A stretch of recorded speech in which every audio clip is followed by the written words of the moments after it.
चला मी आणि मिस्टर चाललो होतो इथंच जावईच्या घरी पाशांमध्येच आहे. तर तिच्या घरी चाललो होतो. तर जाताना ॲपल ही घेऊन गेलो.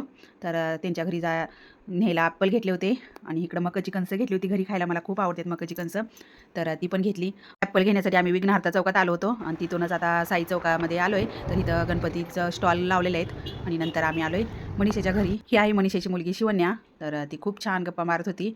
तर ती बोलत होती माझ्यासोबत, चला तुम्हाला मी ही दाखवते, तुम्हाला ते दाखवते. आणि ही बसलेली आहे ती मनीषा आणि ही आहेत त्यांच्या भाऊजाई, भावाची बायको. तर आम्ही गप्पाही मारल्यानंतर आले मी घरी. संध्याकाळ झाली होती आणि संध्याकाळच्या टायमाला कणीस खायला छान वाटतं. तर 6:30 वाजले होते आणि माझं चालू इथं कणसं भाजायचं. तर मुलांना ही पण द्यायची आहेत कणसं आणि मी पण खाणार आहे. तर मला खूप हे स्वीटकॉर्न आवडतं. तर माझं चालू आहे दोन्ही पण गॅसवरती 2 भाजते आणि इकडं मी जयला दिलं आणि तन्मयला पण दिलं. काही घरी नव्हती, ती खाली खेळत होती. नंतर सासूबाईंना दिलं, यशला दिलं आणि यशला असं सोलून खायचं होतं. तर तो खातोय सोलून